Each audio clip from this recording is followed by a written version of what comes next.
Assalamualaikum warahmatullahi wabarakatuh. Alhamdulillah hamdan katsiran tayyiban mubarakan fi kama yuhibbu rabbuna wa yarda, wassalatu wassalamu ala nabiyyina Muhammad wa ala alihi wa sahbihi wa man sara ala nahji bi ihsanin ila yaumiddin wa ba'd. Ibu-ibu yang dirahmati oleh Allah Subhanahu wa taala, tidak ada kata yang pantas untuk kita ucapkan pada kesempatan pagi hari ini kecuali bersyukur kepada Allah atas segala nikmat dan karunia yang Allah berikan kepada kita.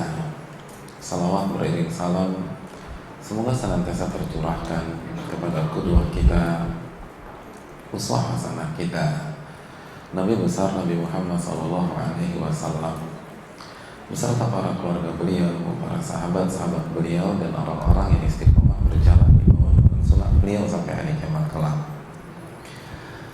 Ibu-ibu yang dirahmati oleh Allah Subhanahu wa taala, pada kesempatan pagi hari ini kita akan mengangkat sebuah ayat di dalam Al-Quranul Karim. Ayat yang harus ibu-ibu tadabburi, yang harus ibu-ibu renungkan.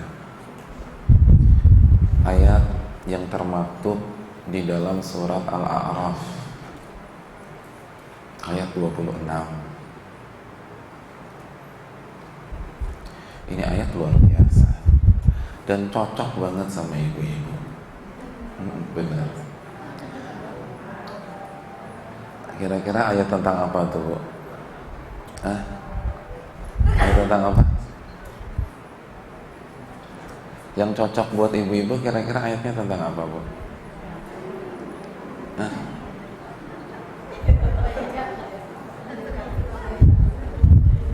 Allah Subhanahu wa ta'ala berfirman apa?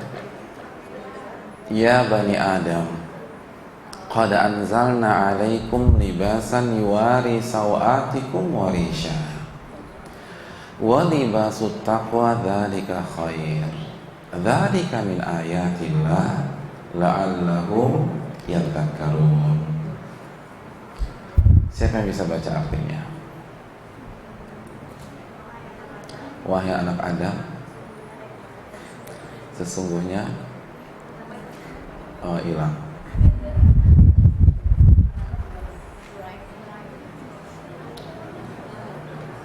Pakai mic, Bu. Hai anak Adam, sesungguhnya kami telah menurunkan kepadamu pakaian untuk menutup auratmu dan pakaian indah untuk perhiasan. Dan pakaian takwa itulah yang paling baik. Yang demikian itu adalah sebagian dari tanda-tanda kekuasaan Allah. Mudah-mudahan mereka selalu ingat. Ya, terima kasih. Jadi Allah berfirman, Bu, wahai anak Adam, wahai manusia, wahai ibu-ibu sekalian, qad anzalna 'alaikum libasan yuwari sawatikum wa risha. Allah telah turunkan pakaian untuk kalian yang berfungsi menutup aurat kalian dan sebagai perhiasan untuk kalian. Itu ya. Jadi Allah turunkan pakaian untuk ibu-ibu sekalian. Tujuannya untuk apa sih? Untuk menutup aurat, kata Allah. Ya kan? Ketika ibu keluar rumah, untuk menutup rambut ibu yang indah itu, untuk menutup lengan ibu, untuk menutup lekuk tubuh kita, untuk menutup bagian-bagian tubuh yang nggak boleh dilihat oleh orang yang bukan mahram kita, gitu ya, ya kan? Warisha, dan di samping berfungsi untuk menutup aurat, pakaian juga berfungsi untuk perhiasan bagi kita. Jadi kita pakai baju itu bukan hanya yang penting tertutup aja, tapi juga sebagai perhiasan yang dimubahkan, gitu loh, yang dibolehkan, ya kan, ibu sekalian. Makanya ibu-ibu kalau misalnya jilbabnya ungu, maka sampai jempol kaki ungu semua, gitu ya. Kalau pinky semua, atau warna-warna yang selaras, kan, gitu ya. Pokoknya harus eye catching Pak Ustadz, gitu ya, Masya Allah. Sampai baju koko suami ikut-ikutan ungu gitu ya. Pokoknya kalau ngelihat suami istri ungu-ungu itu pasti ulah istrinya itu, nggak lain nggak bukan. Pokoknya ada istri aja tuh. Itu desainernya istri, Masya Allah ya. Bahkan terkadang ada teknik menaruh bros, itu ada seninya tuh, bros tuh ditaruh di mana gitu lah, di ketinggian berapa, Masya Allah. Oh itu Masya Allah, bener banget tuh. Warisha, Allah katakan sebagai perhiasan bagi kalian. Iya. Dan selama nggak haram kan boleh-boleh saja. Kan begitu ya ibu sekalian. Masih ingat nggak hadis Bukhari? Aisyah mengatakan bahwa para sahabiat dulu, sahabiat tuh wanita di zaman Nabi, itu pakai bajunya murut. Murut itu baju yang bermotif, kalau tidak kotak-kotak, garis-garis. Jadi para sahabiat, para ya sahabat-sahabat wanita dulu itu pakai bajunya pun juga bermotif, nggak masalah selama sesuai dengan koridor syariat. Jadi Allah benar-benar tahu tentang kita, tahu tentang tabiat kita. Ya bagaimana nggak tahu? Wah, Allah yang pencipta kita kok. Allah tahu bahwa kita menjadikan pakaian sebagai perhiasan kita, gitu ya. Ibu-ibu yang dirahmati oleh Allah Subhanahu wa taala.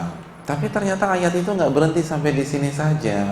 Allah melanjutkan firman-Nya, "Walibasut taqwa dzalika khair." Dan pakaian ketakwaan itu lebih baik, kata Allah. Pakaian ketakwaan itu lebih baik.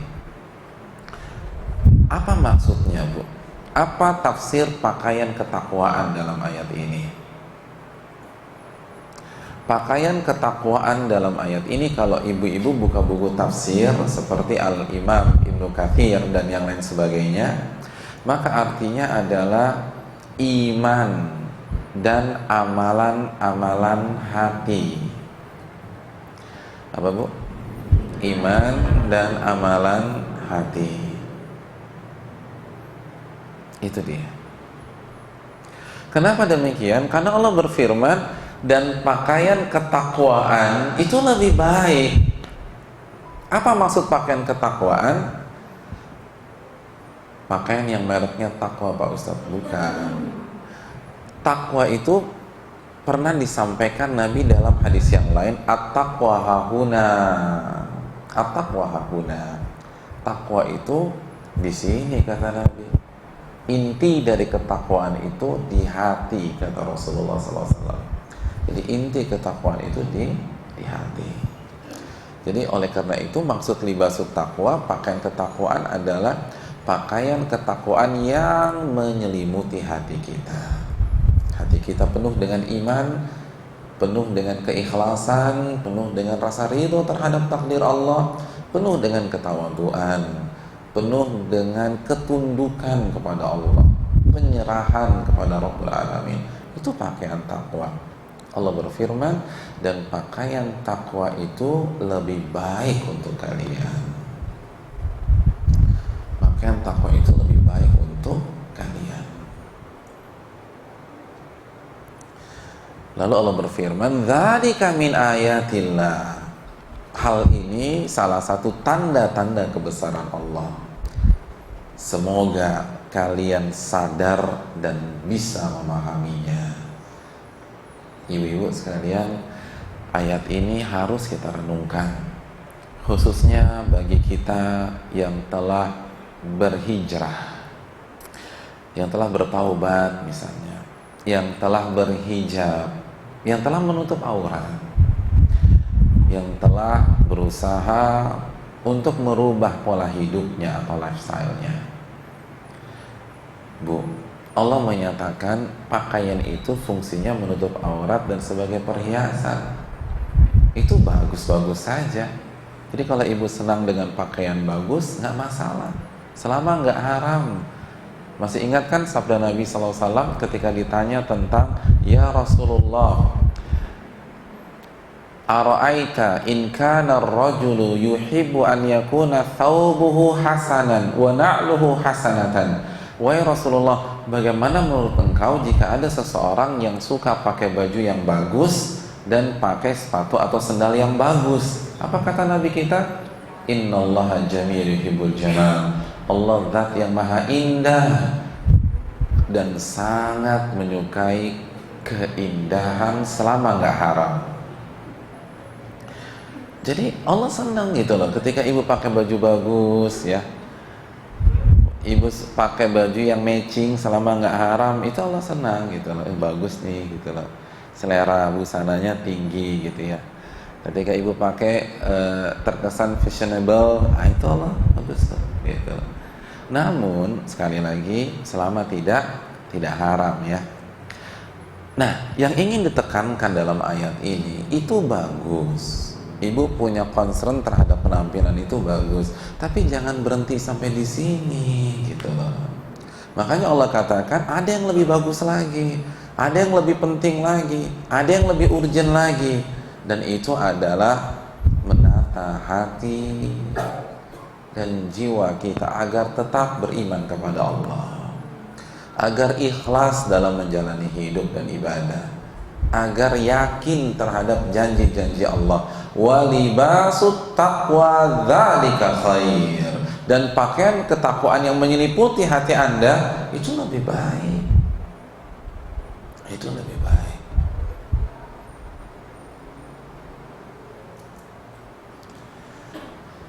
Ibu-ibu yang dirahmati oleh Allah, jangan berhenti hanya sampai di penampilan. Jangan. Allah nggak senang itu.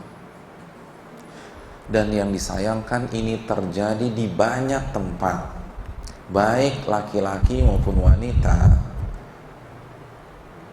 Itu banyak di antara mereka fokusnya hanya memperbaiki penampilan, gitu. Hanya memperbaiki penampilan, sehingga stuck di tempat, Bu. Ia seperti jalan di tempat padahal hijrahnya udah 5 tahun yang lalu mungkin, atau mungkin 3 tahun yang lalu, tapi nggak berkembang. Simpelnya gini, Bu, ketika ibu bertujuan ingin ke Bandung, lalu ibu sampai Bandung, ibu jalan lagi nggak? Enggak, ibu akan tetap di Bandung. Oh, tujuan saya sampai Bandung, Ustaz. Tapi kalau tujuan ibu Cirebon, begitu ibu sampai Bandung, ibu akan jalan lagi? Ya, ibu akan jalan lagi. Nah, begitu juga kalau kita salah dalam menetapkan inti dan tujuan, kita berpikir inti dari segala ini adalah penampilan atau hijab kita, maka kita akan berhenti sampai hijab saja. Lalu kita nggak mengembangkan diri kita. Kita tidak mempelajari tentang keikhlasan, keyakinan, iman kepada takdir, iman kepada hari akhir. Kita nggak tertarik mengkaji tentang sholat. Kita tidak berusaha memperbaiki kualitas puasa kita, zikir kita, dan seterusnya. Yang kita sibukkan hanya hijab, dan terus hijab. Kalaupun beli majalah hijab, gitu loh. Kalau datang ke fashion show hijab, gitu loh. Kalau ikut datang ke ada pelatihan tutorial hijab, pokoknya udah hijab aja, Masya Allah. Kan begitu ya. Kalau browsing pun pakai gadget kita, yang dicek adalah FB teman-teman kita yang punya gerai-gerai hijab, toko online gitu lah, Masya Allah. Lupa membuka artikel tentang keikhlasan, lupa membuka artikel tentang kesabaran, lupa membuka artikel tentang iman, tentang keyakinan kepada Allah Subhanahu wa Ta'ala. Itu yang gak disukai oleh Allah Subhanahu wa Ta'ala. Jangan hanya penampilan bagus, Bu, tapi jangan berhenti sampai di sini. Dan itu terjadi. Banyak orang hanya berpikir penampilan, yang penting kan saya sudah hijab nih Pak Ustadz, gitu loh. Ini keliru. Makanya, dan ini fatal, Bu, fatal sefatal-fatalnya. Dan ini kita lihat di beberapa tempat, betapa banyak wanita yang sudah berhijab tapi masih asik ngomongin orang, kan gitu ya. Masih seru mendata kekeliruan orang. masih asik ngumpul di kantin sekolah anaknya, lalu dia ceritakan aib wali kelas anaknya, lalu guru matematika anaknya, lalu TU anaknya, sampai Mang Udin tukang bakso pun dia bicarakan. Ya Allah, subhanallah. Tapi kalau beli bahan 4 meter bu, gitu, hijabnya masya Allah deh pokoknya. Ini bermasalah ibu sekalian.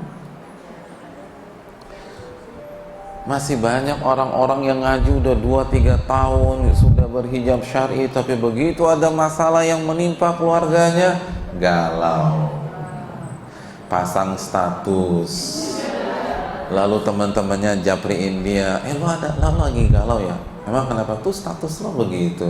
Aduh, masya Allah, luar biasa. Bu, saya ingin tanya, Aisyah pernah pasang status nggak bu? Nggak pernah Aisyah. Itu masya Allah. Khadijah mah santai-santai aja. Khadijah pernah diboikot 3 tahun, nggak dapat makanan. Bu, ibu bayangin nggak? Ini wanita terkaya di kota Mekah, semuanya punya. Tiba-tiba demi membela Rasul dan suaminya diboikot 3 tahun, nggak ada makanan apa-apa. Nggak pernah pasang status tuh. Gitu. Santai-santai aja, tenang aja. Karena hatinya kokoh dengan keimanan, kokoh dengan keyakinan kepada Allah Subhanahu wa taala. Ini yang harus kita renungkan ibu-ibu sekalian. Ibu harus menata hati ibu sekalian. Bu, pertanyaannya sekarang, apa yang membuat Allah mengingatkan kita di dalam ayat ini? Sampai-sampai closing statement Allah tadi apa? La'allahum yadzakkarun. Semoga manusia itu paham bahwa intinya bukan penampilan, tapi intinya adalah ketakwaan di dalam hati. Bu, sebabnya kenapa kita nggak boleh berhenti hanya sampai di penampilan? Yang pertama nih Bu, catat. Yang pertama Bu, kalau kita hanya fokus ke hijab saja tanpa menata hati kita, menumbuhkan iman kita, lalu mempelajari ibadah-ibadah yang ada di dalam Islam, terus apa bedanya kita dengan orang munafik? Apa bedanya kita dengan orang-orang munafik, Bu? Bu, saya ingin tanya, di zaman Nabi ada wanita munafik nggak, Bu? Ada, ya ada lah Pak Ustaz. Wong suratnya ada, surat Al-Munafikun. Masa orang-orangnya nggak ada? Ada. Laki-laki munafik dan wanita munafik itu ada. Nah, saya ingin bertanya kepada ibu-ibu sekalian, wanita-wanita munafik pada zaman Nabi itu pakai hijab atau pakai tank top, Bu? Coba, hijab ya. Terus mereka pakai gamis atau pakai hot pants, Bu? Iya. Terus kalau kita hanya mengenal penampilan, bedanya kita dengan mereka apa? Yang namanya munafik itu kan casingnya, penampilannya iman, ya kan? Busana wanita beriman kan hijab. Jadi wanita munafik itu pakai hijab juga. Itu munafik, casingnya iman tapi mesinnya kufur. Hatinya benci sama Allah, nggak yakin sama Allah, nggak beriman kepada Allah. Itu munafik. Makanya Allah taruh fid-darkil asfali minan nar. Allah tempatkan di basementnya neraka. Ya Allah, basement mall aja nggak enak, Bu, apa basementnya neraka? Itu tempat paling tragis di neraka. Jadi kalau sekali lagi kita hanya mengandalkan penampilan, tapi sholat nggak pernah khusyuk, kalau berinfak nggak pernah ikhlas, masih suka hasad, masya Allah, masih suka dengki sama orang, masih suka seneng lihat orang susah ngelihat orang seneng. Hadirin yang dirahmati oleh Allah Subhanahu wa taala, terus bedanya kita dengan orang munafik apa gitu ya? Apabila kita sekali lagi beli pernak-pernik, beli tas hanya buat orang keki gitu, terus untaknya apa? Wah, ada nggak, Bu? Saya tahu ada orang itu beli tas harga 250 juta hanya agar teman-temannya keki dan nengok 90 derajat. Masih ingat nggak 90 derajat itu kayak apa? 90 derajat kan gitu loh. Jadi kalau dia jalan gitu jinjing tasnya, orang tuh gila keren banget tasnya gitu loh. Itu puas banget gitu loh. Itu 1-0 udah. Kalau teman-temannya nanya, tas lo tuh bagus, beli di mana sih? Itu 2-0 udah menang, gue menang gitu loh. Kalau jawabannya ini limited edition, nggak ada lagi, udah 3-0 menang, sudah selesai. Rasain gue punya tas yang lo nggak bisa punya. Tapi berhijab tuh kok, Masya Allah. Itu kan salah. Masih banyak yang berhijab, tapi sekali lagi nggak pede kalau pakai barang-barang murah. Itu kan masalah hati. Maunya tas harga 500 juta gitu loh. Kalau bawa tas plastik minder gitu kan gitu. Kalau bawa tas plastik ditutup-tutup, kalau tasnya mahal dijinjing-jinjing gitu ya. Ustadz nggak bisa jinjingnya kalau tas plastik Pak Ustadz, gininya nih nggak enak katanya, subhanallah. Ini kan mereka ada masalah dalam hati mereka, dan itu masih banyak. Dan insya Allah tidak ada di Rumil ini, insya Allah, masya Allah ya. Itu di sana, bukan di sini, insya Allah. Jadi ibu yang dirahmati oleh Allah Subhanahu Wa Taala, ini loh hati ini penting bu. Kita ini sekali lagi ibu sekalian harus tampil beda dengan munafik. Orang munafik itu yang penting penampilan, nggak menata hati. Nah kalau kita hanya berpikir penampilan lagi, ya apa bedanya kita dengan orang-orang munafik? Itu yang pertama alasannya. Allah minta kita tampil beda dari orang-orang munafik. Yang kedua bu, nah yang kedua ini penting bu. Yang kedua, karena dengan menata hati seluruh anggota tubuh kita akan baik, termasuk penampilan. Jadi dengan menata hati kita, itu seluruh anggota tubuh kita akan baik, akan taat, termasuk penampilan kita. Tapi sebaliknya, kalau kita hanya fokus ke penampilan, maka mata kita nggak akan baik, lisan kita nggak akan baik, keikhlasan kita nggak akan baik. Nabi SAW bersabda dalam hadis riwayat Imam Bukhari, Ala inna fil jasadi mudghah, ketahuilah di dalam diri manusia ada segumpal daging. Ada segumpal daging. Idza salahat salaha jasadu kullu. Kalau segumpal daging ini baik, maka baiklah seluruh anggota tubuh. Wa idza fasadat, dan apabila segumpal daging ini rusak, maka rusaklah seluruh anggota tubuh. Ala wahyal qalbu, ketahuilah segumpal daging itu adalah hati, qalbu. Jadi Nabi mengatakan kalau qalbu itu baik, kalau qalbu ibu baik, hati ibu baik, maka mata akan baik, lisan akan baik, telinga akan baik, tangan akan baik, nggak akan nampar anak gitu ya, nggak akan nyubit anak gitu loh, gitu ya, nggak akan ngomel-ngomel sama pembantu yang nggak jelas juntrungannya gitu ya, nggak akan lempar piring ke suami gitu loh. Saya mah nggak piring Pak Ustadz, gelas ya, mau gelas juga nggak boleh. Jadi ibu sekalian semua akan baik, penampilan akan baik bu, penampilan akan baik, rambutnya akan ditutup, lekuk tubuhnya yang indah itu nggak akan dia perlihatkan, baik itu, hati baik.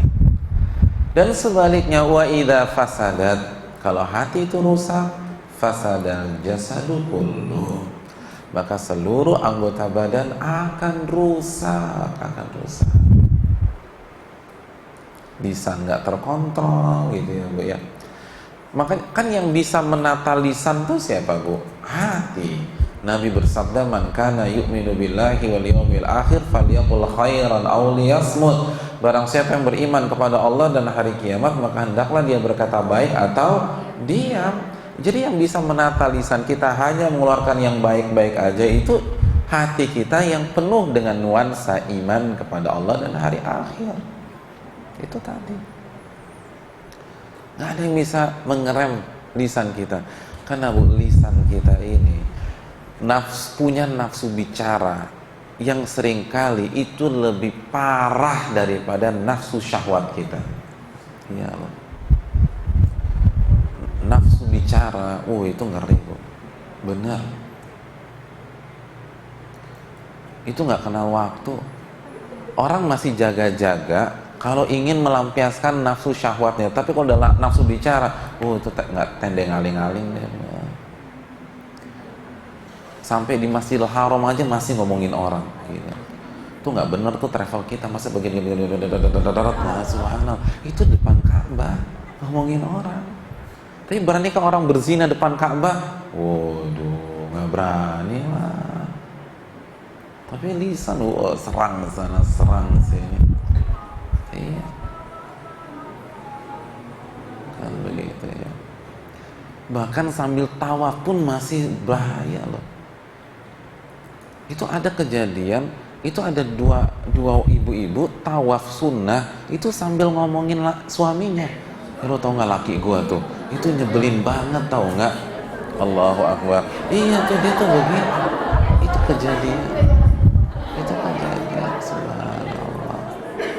Itu kejadian. Subhanallah. Itu ketika kita dengar, ini orang ngapain sih di belakang, akhirnya kita jauh-jauh aja gitu loh. Sampai ngomong. Tapi insya Allah di sini enggak, bismillah. Betul ya.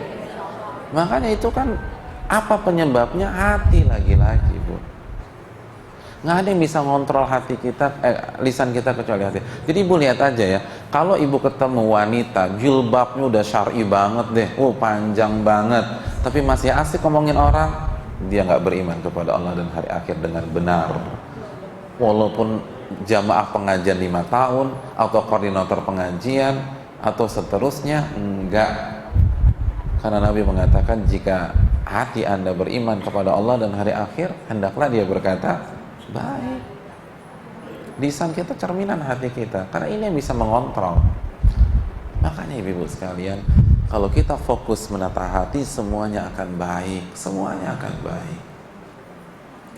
Sama suami pun akan santun ya, akan bijak, akan sabar gitulah. Walaupun mungkin suami kita kadang-kadang suka egois, mau menang sendiri, nggak mau kalah kalau berdiskusi atau debat gitu ya. Betul nggak ibu-ibu? Masya Allah, itu dalam banget tuh. Betul. Loh iya benar, itu kan penyakit laki-laki, Bu. Penyakit pemimpin kan begitu, nggak mau kalah. Kan ar-rijalu qawwamuna 'alan nisa, laki-laki itu pemimpin. Karena sifat kepemimpinan itu dimasukkan ke dalam hati laki-laki. Nah, penyakit pemimpin nggak mau kalah gitu loh. Penyakit pemimpin itu cenderung egois, kecuali orang-orang yang benar-benar dijaga oleh Allah Subhanahu wa taala. Nah, ketika ibu lihat begitu, tenang aja, ujian kan begitu ya. Mau marah, a'udzubillahi minasyaitonirrajim gitu ya. Gitu. Di suami kan gitu kan, kalau mau marah kan ingat hati, oh ya hati saya harus ditahan. Menata hati kalau mau marah dengan mengucapkan apa? Bukan a'udzubillahi minasyaitonirrajim, itu sabda Nabi. Itu cara menata hati kalau kita ingin marah. Ketika kita ingin melampiaskan atau meledakkan emosi kita, itu baca a'udzubillahi minasyaitonirrajim. Jadi kalau suami tiba-tiba pulang, nggak ada hujan, nggak ada geledek, tiba-tiba bawa masalah kantor ke rumah, terus ngamuk-ngamuk sama kita, ingat, oh ya saya harus menata hati, a'udzubillahi minasyaitonirrajim. Tapi jangan keras-keras, jangan depan suami, nanti ngamuk lagi. Emang gua setan apa? A'udzubillahi minasyaitonirrajim. Bahaya kan gitu. Jadi pelan-pelan aja. Jadi ini fokus, jadi hidup tuh tenang loh Bu, bener. santai, asik gitu ya, jaga keikhlasan. Ya kan, nggak, ketika kita menjaga keikhlasan kita ngebantu orang dan dia lupa sama kita, dia nggak balas hutang budi kita nggak akan emosi. Ketika dicuekin sama teman lama, kita nggak tersinggung, kita nggak akan ya, dia udah dapat teman baru, teman lamanya lupa deh, enggak, karena kita waktu berteman sama dia nggak ada kepentingan. Ketika kita nraktir dia makan, nggak ada harapan ingin dibales, enggak. Allah tahu kok, santai aja. Jadi hidup tuh enak loh Bu. Kalau ibu dikit-dikit tata hati, dikit-dikit tata hati. Sholat pun akan khusyuk ya. Karena kenapa? Karena sebelum sholat ibu fokus untuk mentadaburi apa yang akan ibu kerjakan dalam sholat dan apa yang akan ibu baca dalam sholat tersebut. Itu enak, lempeng aja. Nah itu yang harus kita kelola setiap saat. Karena kalau hati baik, semua anggota badan akan baik. Semuanya termasuk penampilan. Dan kalau kita hanya menata penampilan kita hanya sebatas itu saja, maka kita akan cenderung sombong, ngeremehin ibu-ibu yang hijabnya belum atau belum tepat misalnya. Adapun orang yang menata hati enggak, melihat ibu-ibu yang belum berhijab atau hijabnya mungkin ada kekeliruan, dia berpikir mungkin dalam sisi hijab saya menang, tapi belum tentu dalam tahajud saya menang dari ibu tersebut. Bisa jadi saya banyak melakukan dosa-dosa yang lain yang tidak dilakukan oleh beliau, maka walaupun sempurna hijabnya, dia tetap low profile, dia tetap tawadhu dan seterusnya. Nah, ini kan jadi setiap satu tata hati lagi dan seterusnya. Ini pentingnya minta ampun. Itu yang kedua ibu sekalian alasannya. Jadi bukan berarti hijab itu nggak penting. Namun kalau hanya berhijab ya sudah, mentoknya di situ aja. Tapi kalau kita menata hati, semuanya akan beres. Alasan yang ketiga, kenapa Allah meminta kita tidak berhenti dalam masalah penampilan saja?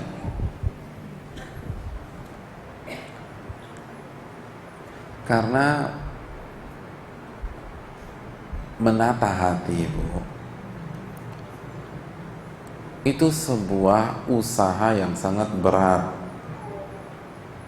yang sangat sulit, yang butuh waktu dan fokus yang sempurna.